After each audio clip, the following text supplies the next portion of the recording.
నమస్తే. ఇన్నాళ్ళు నన్ను సపోర్ట్ చేస్తూ, ఎంకరేజ్ చేస్తూ మీ ప్రేమని నాకు అందిస్తున్న ప్రతి ఒక్కరికి కృతజ్ఞతలు. అలాగే ఈ వీడియో కూడా ఖచ్చితంగా మీకు ఉపయోగపడుతుంది. లైక్, షేర్ అండ్ సబ్స్క్రైబ్ చేసి మీ సపోర్ట్‌ని నాకు అందించండి. అలాగే ఈ వీడియో పట్ల మీకున్న అభిప్రాయాన్ని కామెంట్ సెక్షన్‌లో కామెంట్ చేసి తెలియజేయండి. ఇప్పుడు వీడియోని చూద్దాం. నమస్తే, వెల్కమ్ టు అవర్ ఛానల్. నేను పద్మిని. ప్రస్తుతం మనతో పాటు astrologer, tarot card reader and crystal healer Anupama గారు ఉన్నారు. మాట్లాడదాం. అనుపమ గారు నమస్తే అండి. నమస్తే పద్మిని గారు. ఎలా ఉన్నారు అనుపమ గారు? బాగున్నానండి, థ్యాంక్ యూ. ఫైన్. అనుపమ గారు, పంచగ్రహ కూటమి, ఆ కూటంలోనే ఉన్నాం ఇప్పుడు. ఆల్రెడీ పంచగ్రహ కూటంలోనే ఉన్నాము. చాలా మంది చెప్పేది ఏంటి అంటే పంచగ్రహ కూటమి 5th and 6th వస్తోంది అని అంటున్నారు, విచ్ ఇస్ నాట్ కరెక్ట్. షష్టగ్రహ కూటమి అప్పుడు జరగబోతోంది. బట్ ఇప్పుడు ప్రెసెంట్ మాత్రం ఎప్పటి వరకు ఉందండి పంచగ్రహ కూటమి? 5th మనకి పంచగ్రహ కూటమి 15th వరకు ఉంటదండి. సో జూన్ 15th వరకు పంచగ్రహ కూటమిలోనే ఉంటాం మనం. రైట్. అసలు ఈ పంచగ్రహ కూటమి ఏ గ్రహాల ద్వారా ఏర్పడుతోంది? అలాగే షష్టగ్రహం అంటే 6 గ్రహాలు, మరి ఆ షష్టగ్రహ కూటమి ఎప్పుడు ఏర్పడుతోంది? ఏంటి దీనివల్ల? అంటే గ్లోబల్ గా ఏమైనా ఇంపాక్ట్స్ ఉంటాయా? పర్సనల్ ఇండివిజువల్ గా మన లైఫ్స్ లో కూడా ఏమైనా ఇంపాక్ట్ ఉంటుందా? What is your analysis Anupama గారు? షష్టగ్రహ కూటమి అయితే మనకి రేపు ఆల్రెడీ జూన్ 1st కి యురేనస్, మనం చాలా మంది నెగ్లెక్ట్ చేస్తారండి. వేదిక్ ఆస్ట్రాలజర్స్ యురేనస్ ని కన్సిడర్ చేయరు, వెస్టర్న్ లో కన్సిడర్ చేస్తారు. కానీ వేదిక్ లో కూడా మనం కన్సిడరేషన్ ఎక్కడ తీసుకోవాలంటే మండేన్ ఆస్ట్రాలజీ, అంటే గ్లోబల్ ఈవెంట్స్ ప్రెడిక్షన్స్ చేయడానికి మనకి ఈ ప్లానెట్స్, అవుటర్ ప్లానెట్స్ మనకి చాలా ఇంపార్టెంట్ అయిపోతాయి అన్నమాట. For example Neptune, Uranus, Pluto, ఈ 3 గ్రహాలు రవికి దూరంగా ఉంటాయి, పృథ్వీ పైన ఎఫెక్ట్స్ పడవు అని అనుకుంటూ ఉంటాం మనం. లేదండి, పడతాయి.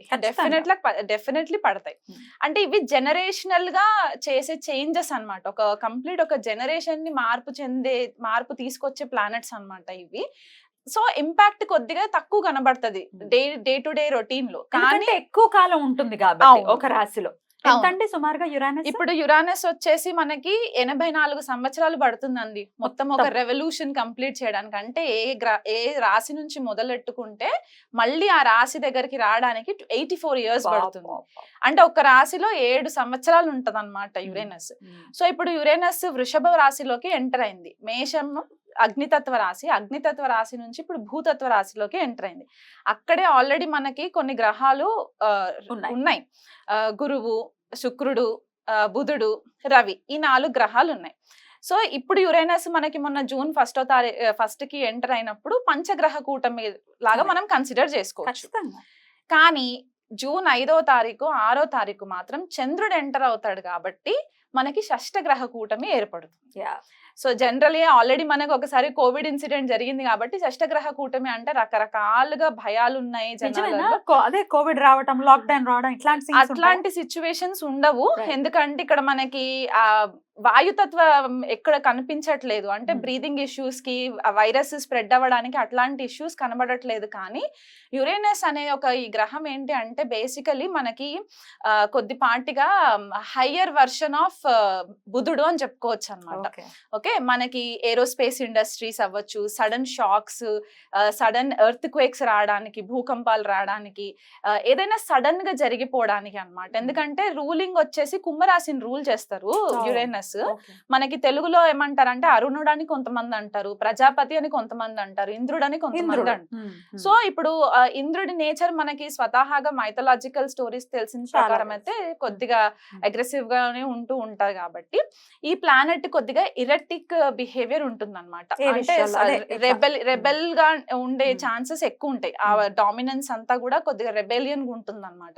సో ఎప్పుడైతే ఇలాంటి గ్రహము మనకి భూతత్వ రాశిలోకి ఎంటర్ అయ్యి 0 degrees లో ఉంటుంది ఇప్పుడు ప్రెసెంట్ గా. ఎందుకంటే స్లో మూవింగ్ ప్లానెట్, మనం శనినే అనుకుంటాము, శని కంటే ఇంకా స్లో మూవింగ్ ప్లానెట్ కాబట్టి 0 degrees టారస్ లో ఉంది ఇప్పుడు ప్రెసెంట్. అంటే కృతికా నక్షత్రంలో ఉంటుంది. అక్కడే మనకి గురుడు 8 degrees లో కృతికాలోనే ఉంటారు.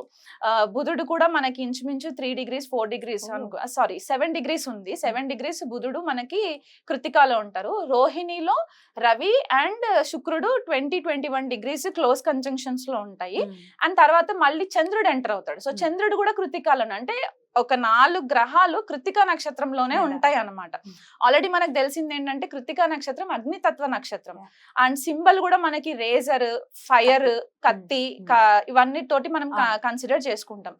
సో ఒక ఎరేటిక్ బిహేవియర్ ఉన్న గ్రహము కృత్తికాలోకి ఎంటర్ అయినప్పుడు గురుడు ఆల్రెడీ మనకి వాయుతత్వ గ్రహంగా మనం చెప్పుకుంటాం, ఆకాశ తత్వంగా చెప్పుకుంటాం కాబట్టి ఈ ప్లానెట్స్ అన్ని కూడా ఒక క్లస్టర్ ఆఫ్ ఎనర్జీస్ వచ్చేసరికి ఎక్స్ప్లోజన్స్ అయ్యే ఛాన్సెస్ ఎక్కువ ఉంటాయండి మనకి.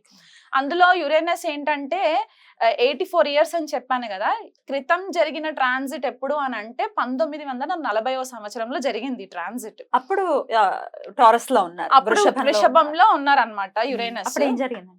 1940లో మనకి యాక్చువల్ గా సెకండ్ వరల్డ్ వార్ స్టార్ట్ అయిందండి. సెకండ్ వరల్డ్ వార్ స్టార్ట్ అయింది. ప్రేక్షకులు కావాలంటే వెరిఫై చేసుకోవచ్చు మన టైమ్ లైన్స్. సో 1939 అంటే ఆల్మోస్ట్ మేషరాశిలో నుంచి లీవ్ అయ్యి టారస్ లోకి ఎంటర్ అయ్యే టైం కంటే సెప్టెంబర్ 1939లో 1939వ సంవత్సరంలో మనకి సెకండ్ వరల్డ్ వార్ స్టార్ట్ అయ్యి అదొక 7 సంవత్సరాలు కంటిన్యూ అయ్యింది అనమాట. సో 46 వరకు మనకి అది కంటిన్యూయేషన్ లోకి వచ్చి అప్పుడు మనకి సెకండ్ వరల్డ్ వార్ మొత్తము ఒక పీస్ లెవెల్లోకి వచ్చింది. సో ఆ దేశాల పైన యుద్ధాలు జరగడం, రకరకాల ఇష్యూస్ మనం ఫేస్ చేసాము, ఫైర్ ఎక్స్ప్లోషన్స్ ఇట్లాంటివన్నీ చూసాం. సో ఇప్పుడు కూడా ఇంచుమించు వార్ వస్తుందా అంటే నేను 100% వార్ వస్తుంది రావాలని ఏం లేదు, వరల్డ్ వైడ్ గా ఎక్కడైనా వరల్డ్ వైడ్ గా ఎక్కడ. ఇప్పుడు ఓన్లీ మన ఇండియాకే జరగాలని లేదు కదా, గ్లోబల్ గా ఎక్కడైనా జరగచ్చు. ఇప్పుడు యుక్రెయిన్ లో ఆల్రెడీ ఎట్లాంటి వాతావరణం ఉందో మనకు తెలుసు. సో ఇది ఇంకొంచెం ఎన్హాన్స్ చేస్తుందని అనుకోవచ్చా ఈ గ్రహ కూటమి? అవునండి, అవుతుంది. యుఎస్ తోటి కూడా కొద్దిగా ఇష్యూస్ రావడము, యుఎస్ రష్యా యుక్రెయిన్ కి ఇష్యూస్ రావడము, మళ్ళీ ఇప్పుడు మనకి ఇక్కడ అరబ్ కంట్రీస్ లో కూడా మనకి కొద్దిపాటిగా ఇష్యూస్ రావడము, ఇండియా వైపు కూడా మనకి ఇప్పుడు ఇండియా ప్రకారం తీసుకుంటే మన భారతదేశ ఇండిపెండెన్స్ వచ్చిన చార్ట్ ప్రకారం చూసుకుంటే గనక మనది వృషభ లగ్నం అవుతుంది. సో లగ్నంలోనే మనకి షష్టగ్రహ కూటమి అనేది ఏర్పడుతుంది. ఈ రిజల్ట్ మనకి ఆ రోజే కనిపిస్తుందా అంటే ఆ రోజు కనిపించక్కర్లేదు. ఇది ఒక ప్రాసెస్, స్లో మూవింగ్ ప్రాసెస్ కాబట్టి it will take some time అన్నమాట. ఆ మొత్తం ఎనర్జీస్ అంతా కల్మినేట్ అయ్యి మనకు ఒక ఎండ్ రిజల్ట్ రావడానికి. కాకపోతే ఇక్కడ మనకి ఇంటర్నేషనల్ లెవెల్లో కూడా మనకి కొద్దిపాటిగా ఇప్పటి వరకు ఏదైతే మనకి ఆ ఫ్రీనెస్ ఉండిందో in terms of international leaders తోటి మనకి కమ్యూనికేషన్స్ అవ్వచ్చు, లేకపోతే మనకి వాళ్ళతో ఉన్న ఫ్రెండ్షిప్స్ అవ్వచ్చు, కొద్దిపాటిగా డిస్టర్బ్ అయ్యే ఛాన్సెస్ ఉంటాయండి. మన నేషనల్ లీడర్స్ కి కూడా కొద్దిపాటిగా థ్రెట్ ఉండే ఛాన్సెస్ కూడా ఉన్నాయి రాజకీయ నాయకులకి. అండ్ మనకి ఇంకొకటి ఏంటి అంటే ఇప్పుడు ఇండియా చార్ట్ అని చెప్పేసి అనుకున్నాం కాబట్టి మనకి నార్త్ లో ఎక్కువ ఇది చూసుకుంటే భూకంపాలు వచ్చే ఛాన్సెస్ మనకి నార్త్ లో ఎక్కువ కనబడుతూ ఉంటాయి. సో ఈ గ్రహాలన్నీ వీక్షణ మనకి వృశ్చిక రాశి పైన పడుతుంది. ఇప్పుడు అందరి కళ్ళంతా వృశ్చిక రాశి పైన ఉంటుంది అనమాట. ఎందుకు అంటే ఈ షష్టగ్రహాలన్నీ కూడా 7th ఆస్పెక్ట్ వృశ్చిక రాశి పైన పడుతుంది. కుజుడు ఆల్రెడీ మేషరాశిలోకి ఎంటర్ అయ్యి మేషరాశి నుంచి 8వ ఆస్పెక్ట్ వృశ్చిక రాశి పైన పడుతుంది. రాహు 9వ దృష్టి మనకి వృశ్చిక రాశి పైన పడుతుంది. అండ్ ఇక్కడ కుజుడు ఆల్రెడీ శని వీక్షణలోనే ఉన్నారు. సో మొత్తం 9 గ్రహాలు వృశ్చిక రాశి పైన పడుతుంది చూపు. అండ్ షష్టగ్రహ కూటమి మాత్రం వృషభ రాశిలో జరుగుతుంది. సో మన లైఫ్ లో ఎట్లాంటి ఈవెంట్స్ అంటే మనకి వృషభ రాశికి సంబంధించిన కారకత్వాలు, వృశ్చిక రాశికి సంబంధించిన కారకత్వాలు ఎఫెక్ట్ అయ్యే ఛాన్సెస్ ఉంటాయి. సో మనకి నార్త్ ఇండియాలో భూకంపాలు వచ్చే సంఘటనలు, సౌత్ ఇండియాకి వచ్చేసరికి ఎస్పెషల్లీ తెలుగు రాష్ట్రాలు, తమిళనాడు, కర్ణాటక, కేరళ ఇటువైపు ఫ్లడ్స్ వచ్చే ఛాన్సెస్ ఎక్కువ ఉంటాయి. వర్షాలు, సునామీస్, సైక్లోన్ ఎఫెక్ట్స్, దానివల్ల కొద్దిగా జన నష్టము. అండ్ మనకి ఇంకొకటి ఏంటంటే మనకి టారస్ వృషభ రాశి మనకి అగ్రికల్చర్ కి కూడా సంబంధించింది. అంటే పంటలు, పాడి పంటలు ఇవన్నిటికీ కూడా మనకి ఫుడ్ రిసోర్సెస్ కాబట్టి అక్కడ పంట నష్టం కొద్దిగా జరగడం, వర్షాల వల్ల, బీభత్సమైన వర్షాల వల్ల కొద్దిగా పంట నష్టం జరగడము. అండ్ టారస్ మనకి ఫైనాన్షియల్ రిజర్వ్స్ కూడా కదా.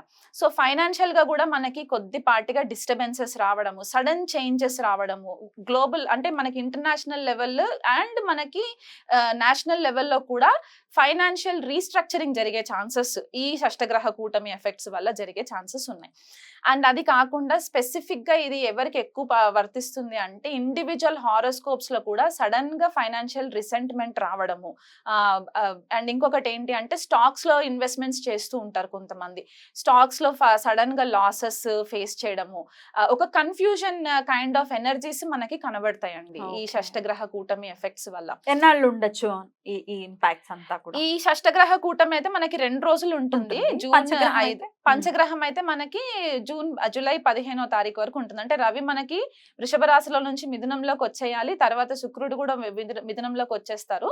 అప్పుడు బుధుడు కూడా వచ్చేస్తాడు కాబట్టి ఇంకా లాస్ట్ మిగిలిన గ్రహాలు ఏంటి అంటే గురుడు అండ్ యురేనస్ 2 కలిసి ఉంటాయి కాబట్టి ఇది మనకి long lasting effect. Next year కి మనకి కొద్దిపాటిగా డిస్టర్బెన్సెస్ ఇంకెక్కువ విట్నెస్ చేయడానికి ఉంటదండి. అది మనకి మండేన్ లెవెల్లో చెప్పుకునే అంశాలు అన్నమాట ఇవి. ఇండిపెండెన్స్ కి ఒకసారి చెప్పండి, ఏ ఏ రాశి వాళ్ళకి ఎలా ఉంటుంది అనేది ఒకసారి చెప్పండి. ఒకవేళ నెగటివ్ ఇంపాక్ట్స్ గనుక ఉంటే వాళ్ళు ఏం చేసుకోవచ్చు ఈ ఇంపాక్ట్ నుంచి బయటపడటానికి అనేది కూడా ఒక్కసారి. ఫైనల్లీ మీన రాశి వారికి ఎలా ఉంటుంది? మీనరాశి వాళ్ళకి తృతీయంలో జరుగుతుంది ఈ ట్రాన్సిట్.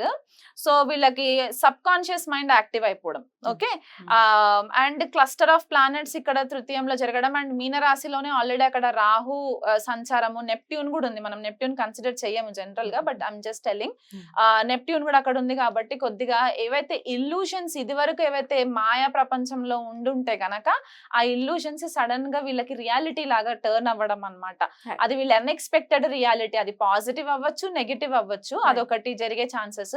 కోబాన్స్ తోటి అంటే యంగర్ సిబ్లింగ్స్ ఎవరైనా ఉంటే గనక, తమ్ముడు చెల్లి ఇట్లాంటి వాళ్ళు ఎవరైనా ఉంటే గనక వాళ్ళతోటి కొద్దిపాటిగా డిస్టర్బెన్సెస్ వచ్చే ఛాన్సెస్ అయితే ఉంటాయి. అంటే ఇక్కడ మైండ్ సెట్స్ మ్యాచ్ అవ్వవు. ఈ 1 మంత్ కూడా కొద్దిపాటిగా డిసగ్రిమెంట్స్ ఉండే ఛాన్సెస్ ఉంటాయి. షార్ట్ డిస్టెన్స్ ట్రావెల్ చేసేటప్పుడు మాత్రం కొద్దిపాటిగా కేర్ఫుల్ గా షార్ట్ డిస్టెన్స్ ట్రావెల్ చేసుకోవచ్చు. కమ్యూనికేషన్ లో కొంచెం కేర్ఫుల్ గా ఉండాలండి కమ్యూనికేషన్ వైజ్. సో ఓవరాల్ గా అన్ని రాశుల వాళ్ళకి కూడా చెప్పారు కాబట్టి ఏదైనా రెమెడీ ఉందా? మీరు ఆల్రెడీ చెప్పారు ఏ పనులు చేయకుండా జాగ్రత్తగా ఉండండి అనేది కూడా వన్ ఆఫ్ ద రెమెడీస్ అని చెప్పుకోవచ్చు. అయినప్పటికీ ఇంకా ఆరాధన విషయంలో ఏదైనా చెప్తారా? ఆరాధన విషయంలో అంటే మనకి వృషభంలో ఇవన్నీ ప్లానెట్స్ జరుగుతున్నాయి కాబట్టి అందరూ ఫస్ట్ ప్రే చేయాల్సింది శ్రీ మహాలక్ష్మికి. ఎందుకంటే మనకి రిసోర్సెస్, ఫైనాన్షియల్ రిసోర్సెస్ అవ్వచ్చు, అబండెన్స్ అవ్వచ్చు, భూమికి సంబంధించి పంటలు ఇవన్నీ కూడా వృషభ రాశికే సంబంధించి ఉంటాయి కాబట్టి శ్రీ మహాలక్ష్మికి ఆరాధన చేసుకోవడము, లక్ష్మి అష్టోత్తరం చదువుకోవడము, ఆవు నెయ్యితో దీపం పెట్టడము ఇట్లాంటివి రెగ్యులర్ గా చేయాలి 1 మంత్ కూడా. అండ్ ఇంకొకటి ఏంటి అంటే మనకి స్కార్పియో కూడా యాక్టివ్ అయిపోయి ఉంది కాబట్టి అండ్ ఈ మెయిన్ ప్లానెట్స్ ఏవైతే ఉన్నాయో ఈ గ్రహాలన్నీ కూడా కృతికాలో జరుగుతున్నాయి కాబట్టి యుతి మొత్తం కృతికాలో ఉంది కాబట్టి సుబ్రహ్మణ్యేశ్వర స్వామి ఆరాధన చాలా ఇంపార్టెంట్. స్కంద కవచము డైలీ ఒక్కసారైనా సరే ఉదయం లేవగానే స్నానం అవన్నీ చేసేసుకున్న తర్వాత స్కంద కవచము చదవడానికి రాకపోయినా కనీసం ఇంట్లో ప్లే చేయండి. ఎందుకంటే మనం ఈ ఎనర్జీస్ అన్ని కూడా మనల్ని కొద్దిపాటిగా ర్యాష్ డెసిషన్స్ తీసుకునే ఛాన్సెస్, ర్యాష్ డ్రైవింగ్స్ ఇవి జరిగే ఛాన్సెస్ ఉంటాయి కాబట్టి మనల్ని మనం ప్రొటెక్ట్ చేసుకోవడానికి and at the same time ధర్మబద్ధంగా దేశ సంరక్షణ కోసం కూడా మనం ఆలోచించాలి కాబట్టి స్కంద కవచము రెగ్యులర్ గా వినడము ఇదొకటి చాలా ఇంపార్టెంట్. వీళ్ళు కుదిరితే సుబ్రహ్మణ్యేశ్వర స్వామికి అర్చన అభిషేకాలు చేసుకోవచ్చు. రైట్ అండి, చాలా బ్యూటిఫుల్ గా ఎక్స్ప్లెయిన్ చేశారు. డెఫినెట్లీ ఎందుకంటే యురేనస్ ని కన్సిడర్ చేస్తూ గనుక ఒకవేళ ప్రిడిక్షన్ ఇస్తే ఎంత అక్యురేట్ గా ప్రిడిక్షన్ వస్తుంది అనేది చెప్పటం అనేది ఎవరికి వారు దాన్ని చూడాల్సిందే కదా. చాలా మంది కన్సిడర్ చెయ్యరు కానీ ఇంత మేజర్ రోల్ ని ప్లే చేస్తారు. యురేనస్ అవ్వచ్చు, నెప్ట్యూన్ అవ్వచ్చు, డెఫినెట్ గా రోల్ ని ప్లే చేస్తారు. మీరు కూడా మీ ప్రిడిక్షన్ మీరు చూస్తారా? చూస్తానండి, డెఫినెట్లీ చూస్తాను. అంటే మనకి యురేనస్ ఆస్ట్రాలజీకి చాలా ఇంపార్టెంట్ ప్లానెట్ అన్నమాట, జ్యోతిష్య విద్యకి అండ్ ఏరోస్పేస్ ఇండస్ట్రీకి కూడా చాలా ఇంపార్టెంట్. ఎందుకంటే కుంభరాశిలో రూల్ చేసినా సరే శతభిష నక్షత్రం మనకి యురేనస్ కి కన్సిడర్ చేస్తారు బేసికల్ గా. అండ్ మనకి ఇక్కడ వృశ్చిక రాశిలో ఉచ్చ పొందుతారు అండ్ వృషభంలో నీచబడతారు.